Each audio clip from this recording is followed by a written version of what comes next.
मुरली क्या महिमा सब जगह पूरी खाई है मुरली में। मुरली माने जो मुख से चलाई जाए, लेकिन सुनो किसके मुख से चलाई जाए? बाप, टीचर, सदगुरु के मुख से चलाई जाए, जो इस सृष्टि पर सबसे जास्ती श्रेष्ठ है। श्रेष्ठ थे श्रेष्ठ परमधाम की बात है या यहाँ की बात है? लेकिन तो ब्रह्मा को श्रेष्ठ थे श्रेष्ठ संसार में नहीं माना जाता।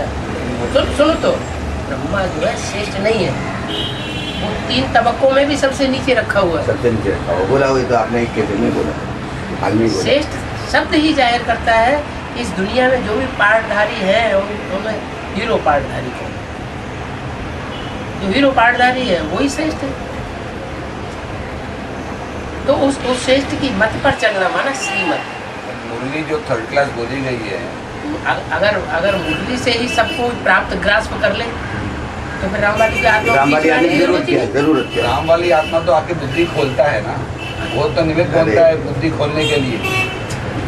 राम वाली आत्मा ही बुद्धिमानों की बुद्धि है। नहीं, हमारा मतलब ये है कि जब एक बार स्वीकार कर लिया, एक बार स्वीकार कर लिया कि यही शिव बाबा है साकार, तो फिर उस बात से पीछे नहीं हटना।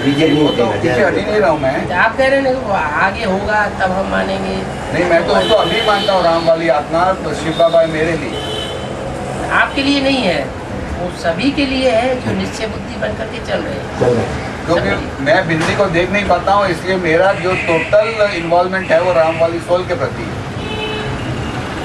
तो मुरली को एक मुरली में बोला है कि मुरली आप 3rd क्लास माल को अभी छोड़ दीजिए। नहीं, लेकिन उसी का प्रूफ दे रहा ना बाबा।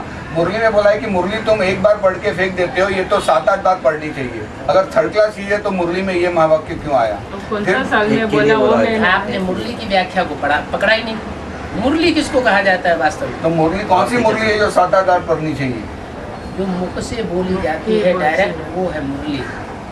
और वो जब कागज में पढ़ी जाती है तो मुरली रह ही नहीं जाती, तो वो मिक्सर्टी तो हो जाती जो मुख से मुरली जाती है फिर वो बोलना चाहिए कि 7-8 बार सुननी चाहिए, पढ़नी चाहिए। क्यों बोला? वो उनके लिए बोला जब तक पार्ट डिक्लेयर नहीं हुआ होता है। कौन से साल में बोला वो मेन था? उस समय जिस समय बोला उस समय पार्ट डिक्लेयर नहीं हुआ।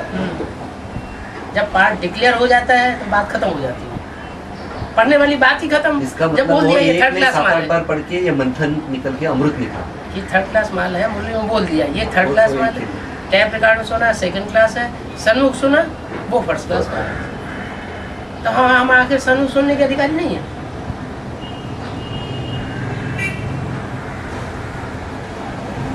तो 7-8 बार खाली हो गया, कब से नहीं गया? हर महीने आता है।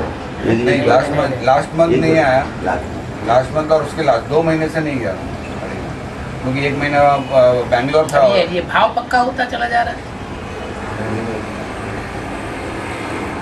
कागज की मुरली से ही सब कुछ ग्रास हो रहा है।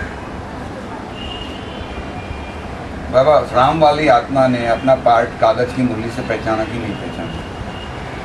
कागज की मुरली से नहीं पहचाना, शिव की याद से जो निराकारी स्टेज बनी है उस निराकारी स्टेज ने पहचान कराई। मुरली नहीं पढ़ी, मुरली राम वाली सोल ने 70 से लेकर 70 तक मुरली नहीं पढ़ी। मुरली इतना बड़ा आगाध भंडार है कि वो जो आज की जिसमें सात्विकता भरी हुई है, जो कि कराची में दबा दी गई है, पीयू की मुरली, उसका तो अभी पन्ना भी नहीं मिला है। अभी मुरली तो बहुत भंडार है, हमें तो 5 साल की मुरलियाँ ही मिल रही है सर।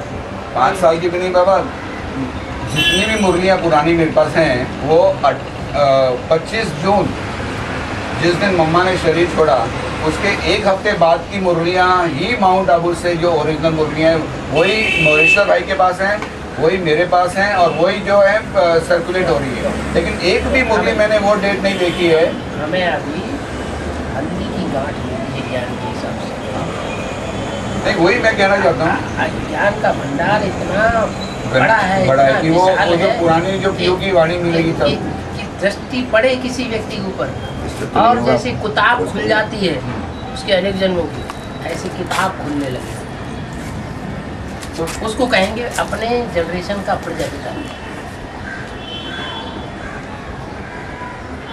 क्राइस्ट की जनरेशन है, क्राइस्ट वाली आत्मा संसार में क्राइस्ट के रूप में जब सारे जो 150 क्रिश्चियंस हैं उसको अपने बाप के रूप में स्वीकार कर लेंगे कि ये हमारा वो पिता है, तो तो उसके अंदर वो पावर उस समय होगी कि जो उसका फॉलोअर उसके सामने आएगा हाँ। वो देखते ही नतमस्तक हो जाएगा। उसके हाँ उसके अनेक नतमस्तक हो जन्मों जाएगा। की हिस्ट्री उसके सामने खुल जाएगी।